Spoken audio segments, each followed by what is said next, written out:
Shalom, selamat pagi saudara-saudari yang dikasih Tuhan. Apa kabar kita semua hari ini? Doa dan pengharapan kami, kita dalam keadaan baik, sehat, damai sejahtera dalam tuntunan Tuhan. Saudaraku, sebelum memulai semua aktivitas kita di awal pekan ini, kita mau bersama-sama merenungkan firman Tuhan. Sebelum kita merenungkan firman Tuhan, mari kita bersatu di dalam doa. Kita berdoa. Terima kasih Tuhan atas kehidupan hari ini yang Tuhan anugerahkan bagi kami. Dan kami akan menjalani hidup kami dalam tuntunan Tuhan. Kami akan merenungkan firman-Mu bersama-sama. Kami percaya bahwa Roh Kudus menuntun kami memahami akan sabda-Mu serta berjalan di jalannya Tuhan.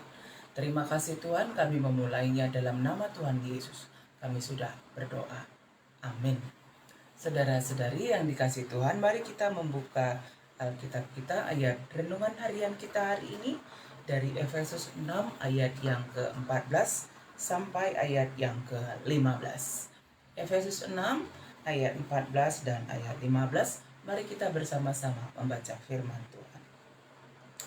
Jadi berdirilah tegap, berikat pinggangkan kebenaran, dan berbaju jirahkan keadilan.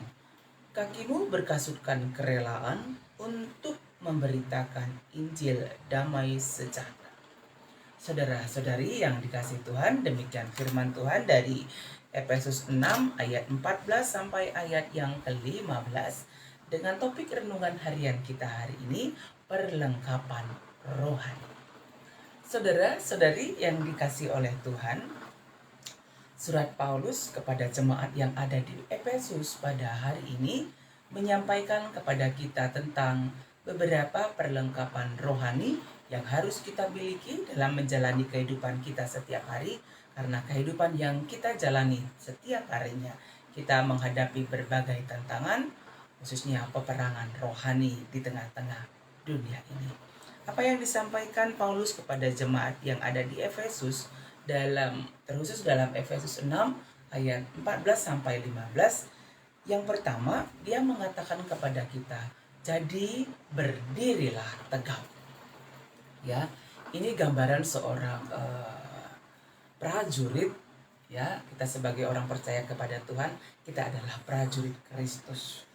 Artinya kita menjalani hidup setiap hari dalam menghadapi peperangan rohani, dan mari kita diajarkan untuk memiliki perlengkapan rohani dalam peperangan melawan kuasa-kuasa yang ada di dunia ini.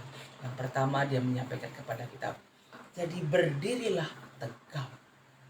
Jadi saudara-saudari, berdirilah tegap bukan berarti bahwa kita hanya duduk berdiri tegap tanpa melakukan suatu apapun, tetapi bersiap sedia. Ya, bersiap sedia, siap sedialah. Dan tentu juga harus tetap memperhatikan keadaan yang ada di sekeliling kita dengan waspada, sikap kewaspadaan.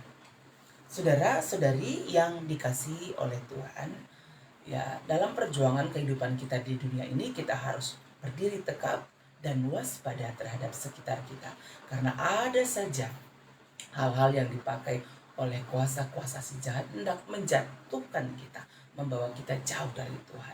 Karena itu tetaplah waspada di dalam Tuhan. Bagaimana caranya? Kewaspadaan kita. Yang kedua dia sampaikan, yaitu berikat pinggangkan kebenaran. Kebenaran yang dimaksudkan di sini adalah kebenaran firman Tuhan, yaitu Injil. Kita harus bersiap sedia, ya, hidup dalam firman Tuhan setiap hari, sehingga ketika kita menjalani hidup kita dengan berbagai tantangan, pergumulan yang kita hadapi, firman Tuhan menjadi senjata yang kita pergunakan untuk menghadapi setiap serangan-serangan dari si jahat.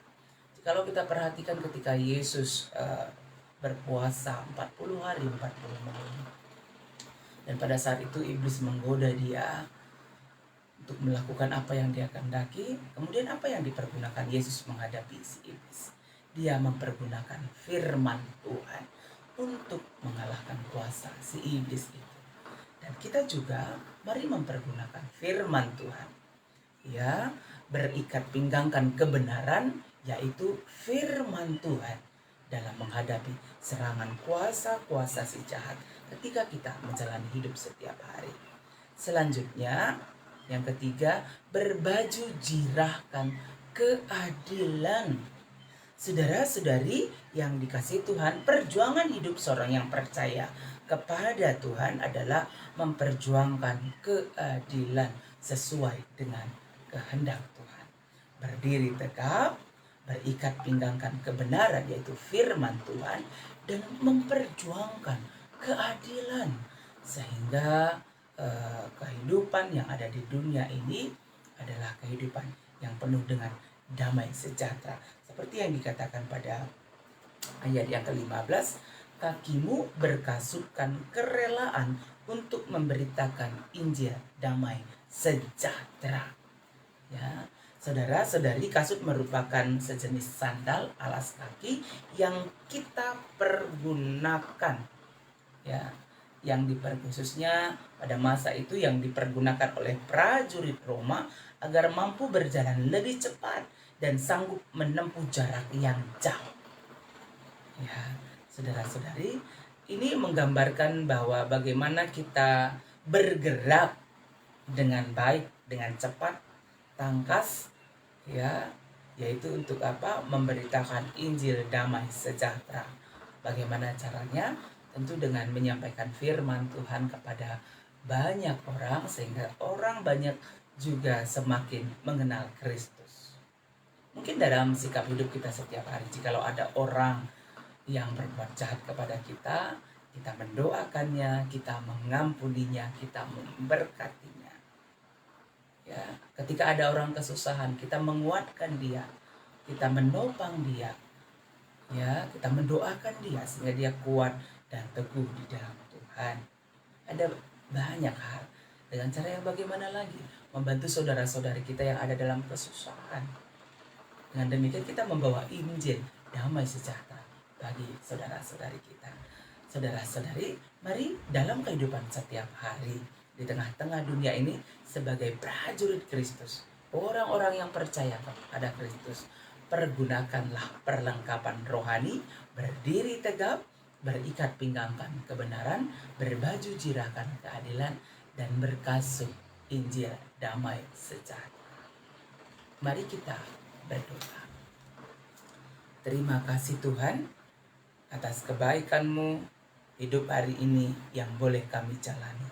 Kami percaya bahwa Roh Kudus menuntun kami untuk menjalani hidup kami, mempergunakan perlengkapan rohani.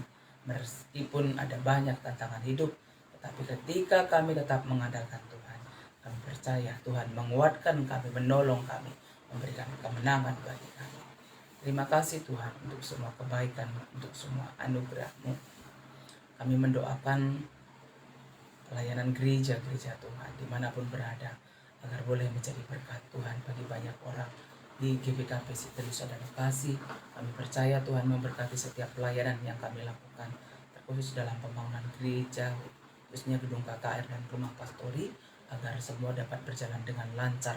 Berkati setiap usaha pekerjaan jemaat Tuhan, saudara-saudari kami yang terbeban, menolong kami, sehingga pembangunan gedung KKR dan juga rumah pastori dapat segera dilaksanakan dalam tuntunan kasih Tuhan. Terima kasih Tuhan untuk semua kebaikan-Mu. Kami mendoakan semua anak-anak kami, biar kiranya anak-anak kami tetap boleh menjalani studinya dengan baik, boleh menjalankan pekerjaannya dengan baik, dan tetap setia memuji Tuhan.